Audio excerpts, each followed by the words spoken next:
Welcome to the Rim Break Rodeo. We hope this video helps. You'll start by confirming your device and Safari are current, updates fix compatibility. Once done, open the App Store and search for a reputable ad blocker extension. Pick one with solid reviews and clear permissions. After tapping Install, wait for the app to download. Make sure you're signed into the same Apple ID if you plan to use it across devices. This gets the extension onto your device so you can enable and configure it next. Open Safari's preferences on Mac OS or settings right arrow Safari right arrow extensions on iOS, then find the new extension. Enable it with the toggle and accept any permissions. These let the blocker inspect and modify page content.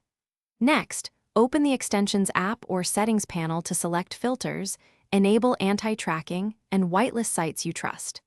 Make changes gradually so you see effects. You'll understand. Finish by testing a few ad-heavy sites and reload pages to confirm ads are gone. This verifies the extension is active and effective. Make sure the extension and Safari stay updated and restart the browser if something looks off.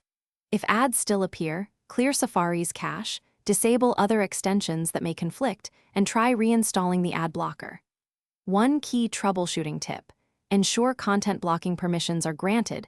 Without them, the extension can't work. So recheck toggles in Safari settings before deeper debugging.